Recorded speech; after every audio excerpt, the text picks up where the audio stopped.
Hey YouTube, this is number 3 in the Big Steel Tent video series where I am rebuilding my SUV camper.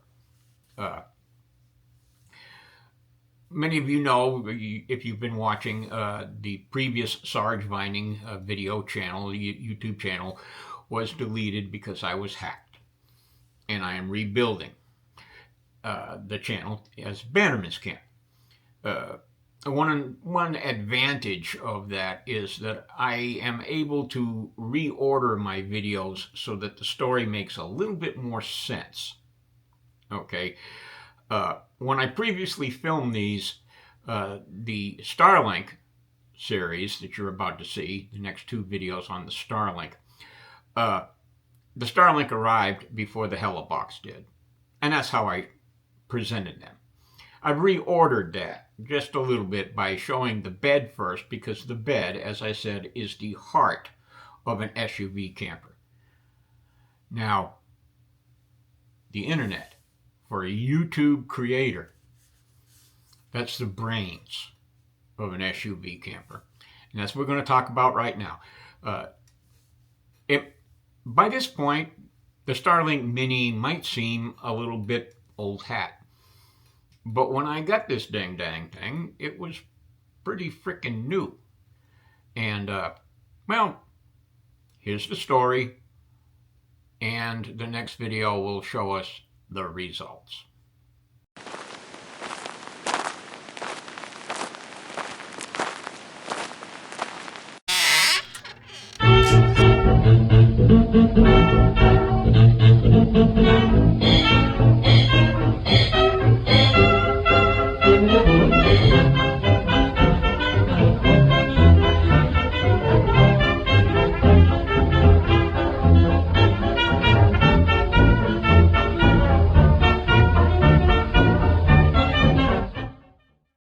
Well, hey there, YouTube.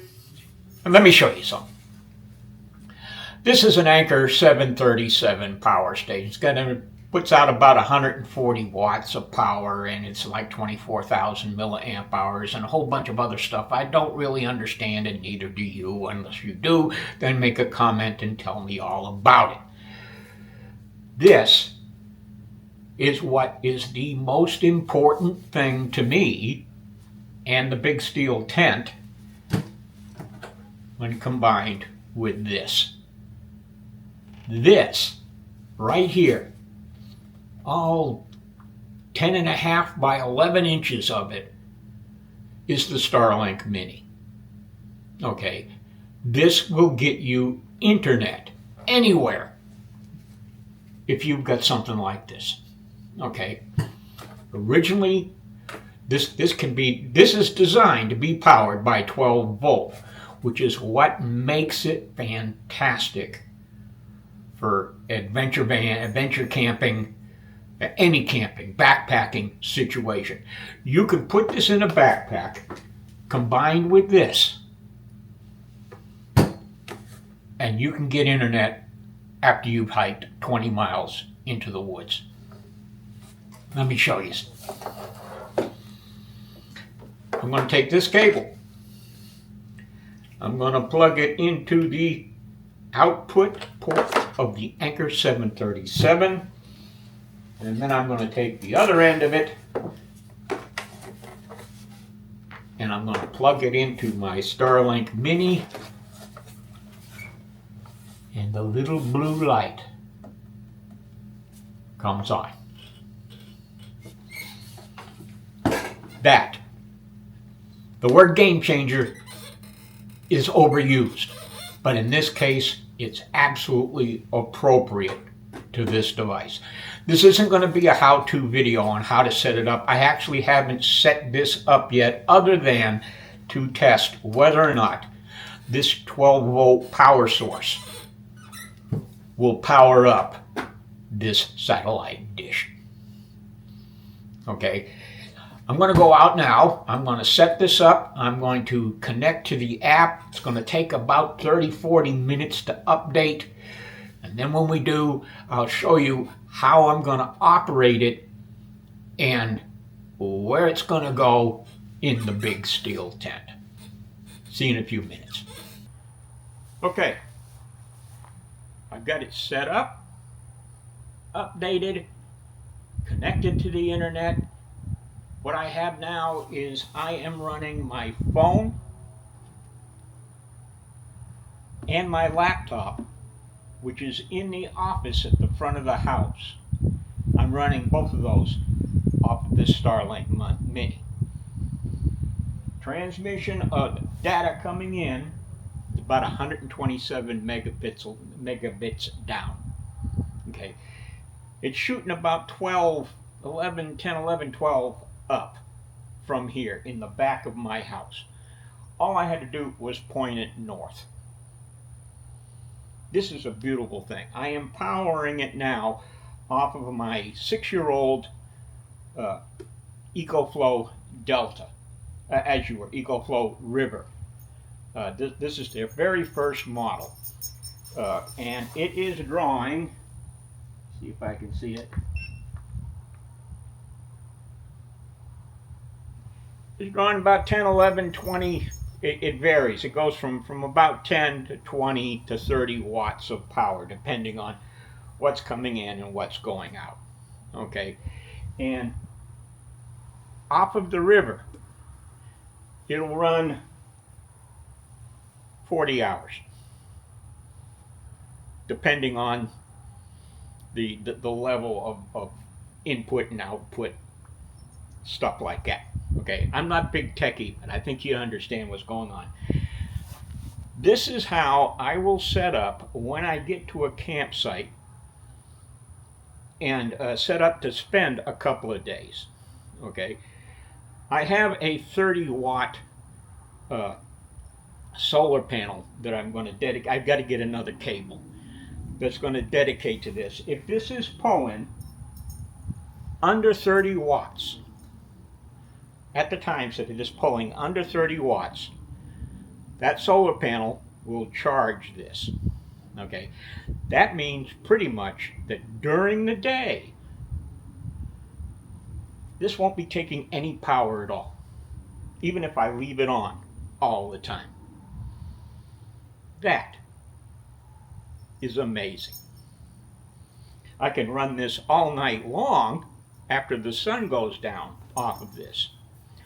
And using this setup and knowing that this thing will shoot about 100 feet to a receiver, to my phone or my laptop, both are hooked up right now.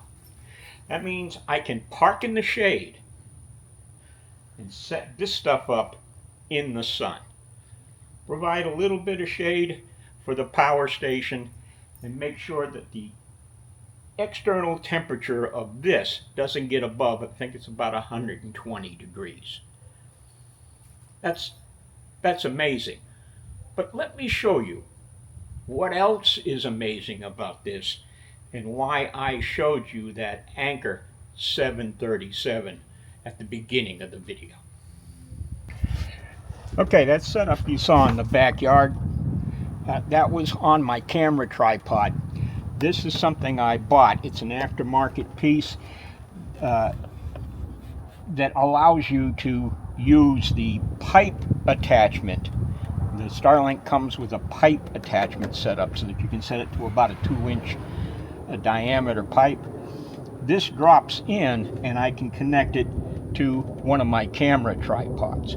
So right now, this when I set up at a campsite, I'll put it on the camera tripod, get it up as high as I can. That'll help. But let me I'm going to pull this off, and then I'll show you a wonderful thing. Okay, now right now I've got too much cable here. Okay, I've got cable that came with it, and I've got cable that will allow me to hook up like I did in the backyard, spread things out. But the Starlink Mini will work in motion while you are driving. Okay, right now I have got that Anchor 737 hooked up to my 130 watt inverter. Okay, the car is not on, But as we can see, I don't know if you can see it, but the little blue light is on. So that means the Starlink is being powered by the anchor without the car being on. Okay, now how do I get internet access while I'm inside my vehicle? Well, there's a lot of aftermarket stuff, and first I was looking to see if I could get some kind of suction cup mount to mount it to the moonroof. But I realized what that would happen, particularly here in Texas, is that it would allow sun to come in the vehicle and make me a little hot. Okay. But I saw a guy do a 2-minute short on YouTube, and this is what he did.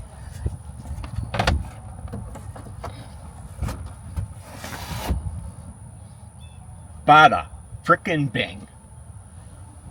I can now connect to the internet, and let me just see.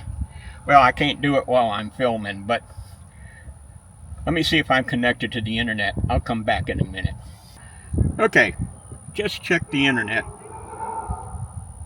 Even though this vehicle is pointed due west, and this thing is supposed to be pointed due north, I'm still getting internet connectivity. It's a little slower. It's about 75 megabits down, but I'm still getting internet, stationary. Now, I've seen videos where this thing will work while in motion. It stops working after 100 miles an hour. Okay, I'm not going to drive that fast. The only time I'm ever going to get that fast is if I'm plunging off of a cliff heading towards the ground. Okay, now what that means, well, let's go back in the cabin and talk about it a little bit more. Okay, what does this mean? Options, options, options. I have got options for internet now. While driving, that 130 watt inverter will power both the phone and the Starlink, which will give me connectivity to the phone, and I won't be using any data on the phone. I can also hook up the laptop, and if I set my bed up correctly, I should be able to have it right here if I need to be able to access the laptop. Pretty cool.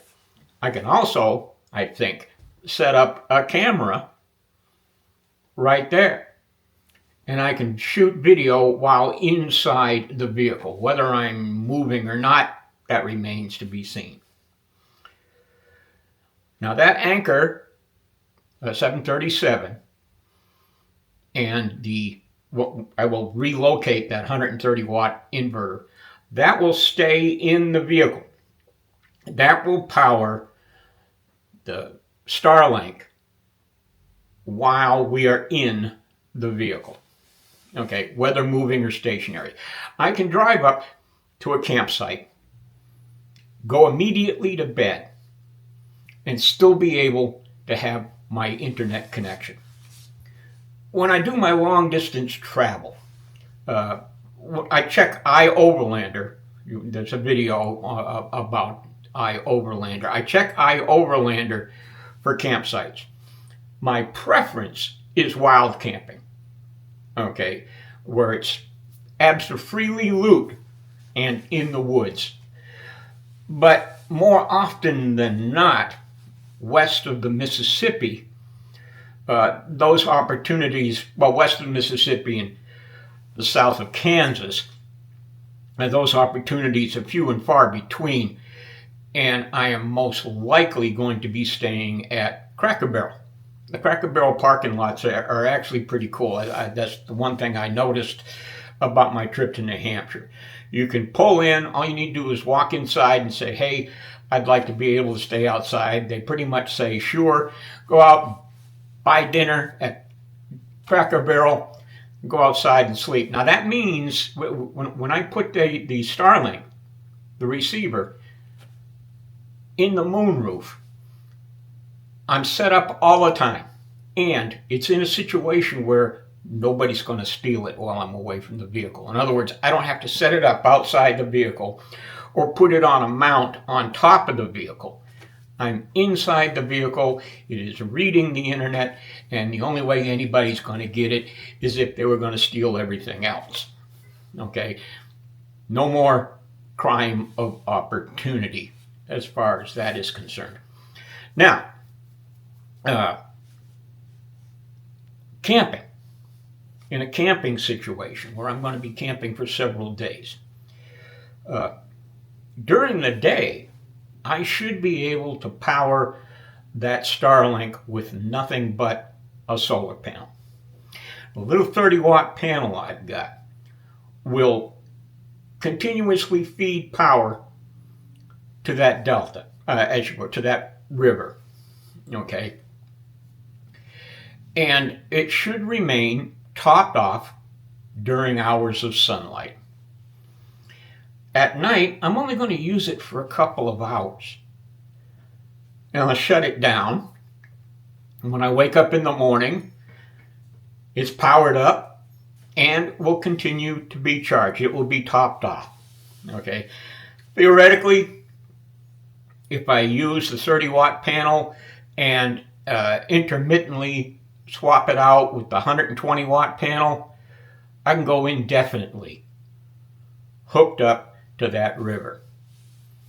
Thirdly, I can take that Anchor 737 and the Starlink and a couple of cables, put it in a backpack, and if I want to hike to a pristine woodland location 2 miles from where I park, I can do that. And I can get internet connectivity there. As a YouTube creator, and I think if you are a YouTube creator of outdoor videos, you should get one of these dang things. So there you go. I've got options. What I need to do now, and one of the reasons you saw I had just a conglomeration of cables. Well, now that I know where the Starlink is going to go in the vehicle, I just need to get a couple of short cables.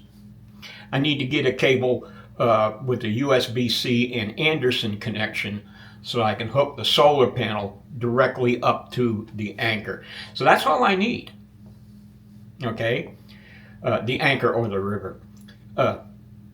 So that's all I need to have all of these different options for internet connectivity and not pull any data from my phone, not go over my data cap on my phone. Now, Starlink does have a 50 gig per month limit on what they call their roaming plan.